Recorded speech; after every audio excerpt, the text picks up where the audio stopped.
के बाद आपका ये राउंड चल रहा है गांव में, क्या कुछ रुझान लोग क्या कह रहे हैं? देखिए जी, रुझान तो आज समस्त हरियाणा में आज लोगों का रुझान है इंडियन नेशनल लोकदल के प्रति, और जहाँ पर भी हम गए हैं बड़ा उत्साह लोगों में देखने को मिला है। और आज लोग एक ही बात कहते हैं, परिवर्तन हरियाणा परिवर्तन यात्रा से आज पूरे हरियाणा की जनता को विश्वास हो गया है कि अगर प्रदेश में कोई परिवर्तन लेके आ सकता है तो केवल और केवल चौधरी ओम प्रकाश चौटाला जी, चौधरी अभय सिंह चौटाला जी लेके आ सकते हैं।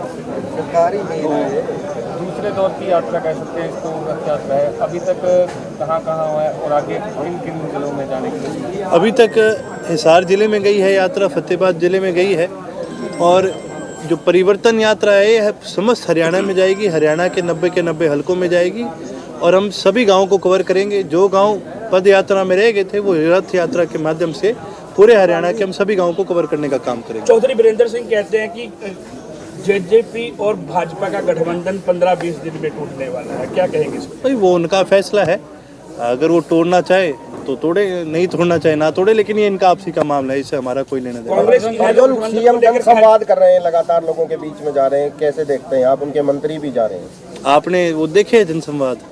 जनसंवाद नहीं है, जनस्वाद है। लोग मांगे रखते हैं, जेन्युइन मांगे रखते हैं, और उन चीज़ों का मजाक उड़ाने का काम करते हैं मुख्यमंत्री साहब। ठीक है, अब बहुत सारे ऐसे हैं जो कह देते हैं अरे नहीं मुख्यमंत्री तो साहब सिर्फ मजाक कर रहे हैं। ये कोई मजाक करने वाली बातें होती हैं? किसी महिला का बेटा नशा करके मर रहा है और आप उसके साथ मजाक कर रहे हैं। आपको पता है इनके परिवार नहीं है, इनको पता नहीं है कि जिसके परिवार होते हैं, जिनके बच्चे होते हैं, उनको कितनी पीड़ा होती है। ऐसे मजाक नहीं करने चाहिए, और हरियाणा की जनता इस बात को बड़ा अच्छी तरह से समझती भी है। और अब तो लोग कहने लगे हैं कि जी कोई बात नहीं, आने तो ये अपनी बात कहेंगे, चले जाएंगे, जब चुनाव आएगा हम इनको जवाब भी देंगे। राजस्थान में चुनाव शुरू हो चुके हैं, टिकटें अनाउंस हो रही हैं, कांग्रेस है, बीजेपी है, लेकिन जेजेपी भी वहाँ पे जोर लगा रही है। आप कैसे देखते हैं? मैं तो इनको बेस्ट ऑफ लक कहूँगा, क्योंकि कहीं ना कहीं जो जोर ये लगा रहे हैं वहाँ पर इन्होंने एक बात तो साबित कर दी, हरियाणा में अब इनका नहीं रहा। ये तो कहीं और अपने ग्राउंड देख रहे हैं, परंतु मुझे विश्वास है कि राजस्थान के लोगों ने भी इनकी हरकतें जो इन्होंने हरियाणा में करी है बखूबी तौर से देखी हुई है। मुझे लगता नहीं कि कोई फ़र्क पड़ेगा इस बात से। वो वहाँ पे किसानों और पेंशन बढ़ाने की बात कर रहे हैं, युवाओं के रोजगार की बात कर रहे हैं। यहाँ दे जो पहले, यहाँ तो वो डिप्टी सीएम, यहाँ दे जो पहले, यहाँ बढ़ा जो युवाओं तो दो रोजगार। SYL मुख्यमंत्री ने पत्र लिखा है पंजाब के मुख्यमंत्री को, उस पर क्या कहेंगे? देखिए जी, SYL का जो मैटर है, जो SYL का जो पानी है, मैं आज भी ये मानता हूँ कि केंद्र की सरकार ने इस कार्रवाई को आगे बढ़ाने में बहुत देरी करी है। ये जो फैसला है, जिस सुप्रीम के फैसले को कोट किया जा रहा है, ये फैसला 2003 का है, जब चौधरी ओम प्रकाश चौटाला जी स्वयं इस केस को सुप्रीम कोर्ट लेकर गए थे और वहाँ से हरियाणा के पक्ष में जो है फैसला आया था। ये तो केवल और केवल पंजाब के मुख्यमंत्री लोगों को बहकाने का काम कर रहे हैं। लोगों को अभी तक मैंने देखे, उनके इंटरव्यू देखे, ये तो झूठ बोलने पर आ गए, कहते हैं सुप्रीम कोर्ट ने कोई ऐसा आदेश ही नहीं करा। ये तो ऐसे लोग हैं जो अपने आप को आम आदमी कहते हैं, लेकिन ये संविधान को मारने को ही नहीं तैयार। और दूसरी तरफ हरियाणा सरकार जो है, जब आपकी केंद्र में सरकार थी, जब आपकी हरियाणा में सरकार थी, तो आज ऐसा क्यों है कि सुप्रीम कोर्ट आपको बोल रहे भाई क्यों एक्शन नहीं ले रहे? आपने क्यों नहीं लिया पिछले 9 साल में एक्शन? अर्जुन जी, इसी को लेकर एक मिनट, एक सवाल। मुख्यमंत्री हरियाणा ने इसी SYL को लेकर प्रधानमंत्री नरेंद्र मोदी से भी मुलाकात की। देखिए जी, मैं ये तो कह नहीं रहा कि वो मिले नहीं मिले, मैं ये कह रहा हूँ कि ये सारी चीज़ें सुप्रीम कोर्ट के आदेश आने के बाद क्यों कर रहे हो? आपने पहले क्यों नहीं करा? ये केस हरियाणा की जनता 2003 में जीत चुकी थी। अगर 2003 के बाद कांग्रेस का राज रहा 10 साल, 9 साल बीजेपी के राज रहा, अगर ये ढंग से करते तो मैं इसके 2 परिणाम आपको बता दूं। पहला परिणाम, जितना इस इलाके में फ्लड से नुकसान है लोगों का, किसी का नहीं होता, क्योंकि यही फ्लडी पानी आगे भिवानी तक जाता, वहाँ लोगों का फ़ायदा होता और ये एरिया फ्लड से बचता।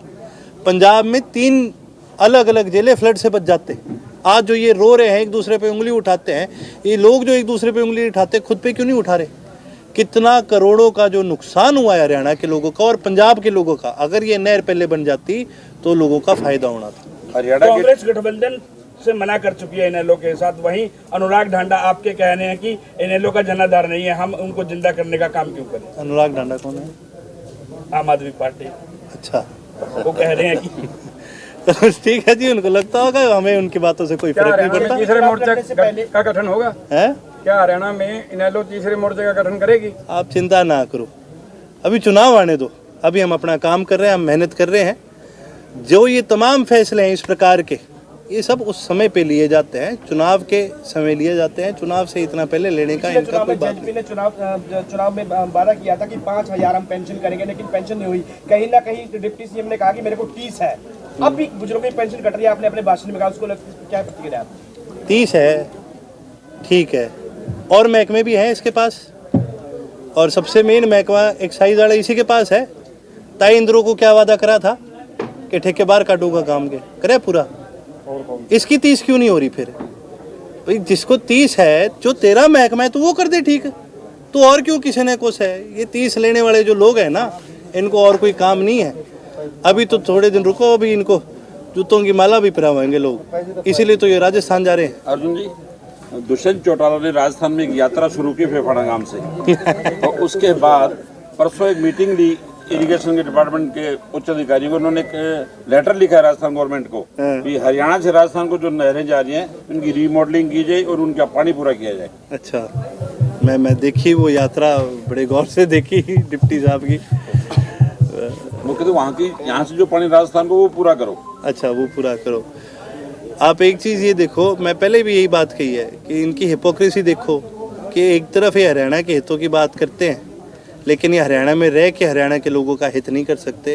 ये दूसरे प्रदेश में जाके क्या ही हित करेंगे? और ये बात कोई मेरे कहने की जरूरत नहीं है, मुझे लगता है किसी के कहने की जरूरत नहीं है। मैंने इनकी यात्रा देखी थी, आप जैसे पत्रकार साथी, उन्हीं से हमें पता चला। इनको तो खाना खिलाने वाला नहीं मिला कोई। इतने माड़े दिन तो नहीं होने चाहिए किसी उप मुख्यमंत्री के, कोई रोटी खिलाना तो मिल सकता था इनको। ये चीज़ें दर्शाती हैं कि लोगों का किसके प्रति विश्वास है। और आज के दिन जी देखो, दुनिया में लोग पागल नहीं बैठे। आज के दिन समस्त देश की जनता समझदार है, और कौन क्या कह रहा है और क्या कर रहे हैं उस चीज़ की लोगों को पूरी तरह से समझ है। हरियाणा में आशा वर्कर्स लंबे टाइम से धरने पे हैं। आज उन्होंने डिप्टी सीएम के आवास का सिलसिला में घेराव करना चाहा और उनके साथ काफी पुलिस की मुठभेड़ हुई। ये पहली बार नहीं हुआ, इससे पहले भी हुआ है। इससे पहले भी इन्होंने घेराव करने का काम करा है, और निरंतर हरियाणा सरकार ने आशा वर्करों के साथ उनको धोखा देने का काम करा है। पिछले चुनाव में उनको आश्वासन तक दिया था, लेकिन उस आश्वासन को ना ही बीजेपी ना ही जेजेपी ने इसको पूरा करने का काम करा। हम इस बात की निंदा भी करते हैं, और हमारी तरफ से हमने आशा वर्कर्स को सपोर्ट आगे देने का काम करा है, और आगे उनको अपना सपोर्ट देते रहेंगे। नशे को लेकर सभी विपक्षी दल कहते हैं कि जो चौटाला सरकार थी तो नशा था, लेकिन आज चिट्टा है, घर घर के युवा मर रहे हैं।